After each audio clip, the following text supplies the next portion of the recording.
ito po yung pangalawang foliar fertilizer na atin pong gagamitin sa atin pong mga sakahan. Ito po ay isang foliar fertilizer na siya po ay calcium boron. So, ibig sabihin po, ito pong calcium at yung boron ay pinagsama po sa isang bote. At ito na pong hawak ko na po ito. Ito pong calcium boron ay mainam at maganda po natin gamitin sa atin pong mga fruit trees. Ano po? Pwede rin po ito natin gamitin sa ating mga vegetable. Kung tayo po ay nagtatanim ng grapes, pwede din po ito. Kung tayo po ay nagtatanim ng mga industrial crops or dun sa mga namumulaklak nating mga ornamentals, ay pwede rin po natin itong gamitin. Halimbawa po sa mga fruit trees, pwede po natin gamitin sa lansones, sa rambutan, durian, mangustin, at kung ano-ano pa po. At kung sa mga vegetable, alam ko pong alam na alam ninyo ito.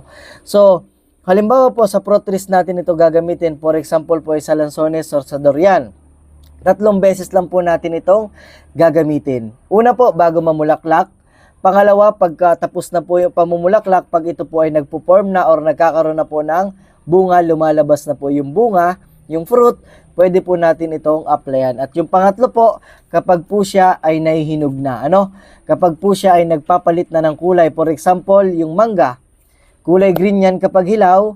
So kapag nagiging manibalang na, nagiging dilaw hanggang mahinog na po siya.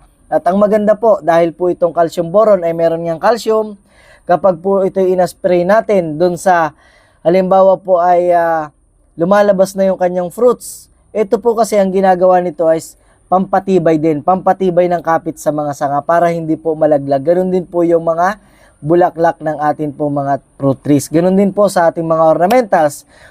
Ito po ay nakakatulong sa pagpapabulaklak. Ganun din po sa grapes. Pagpapabulaklak, pag lumalabas na yung fruit, yung mga maliliit pa lang po siya hanggang sa mahinog, ay yung quality po ng bunga ay i-maintain niya. Yung quality po ng vegetable ay i-maintain niya. For example, yung ating pong tinatanim na kalabasa ay ganito kalaki. Kapag po tayo nag-spray nito, mami-maintain niya po yon. Kung ang kanya pong itsura ay bilog po siya, hindi po siya magiging oblong or kaya ay magiging parang yung structure niya o yung itsura niya ay hindi magkakaroon ng kumbaga ay anong ba tawag dito? Yung quality niya ay maganda. Kung ano po yung dapat nating makita sa isang bunga, sa isang mangga, sa isang lansones, sa isang gulay na atin pong itinatanim.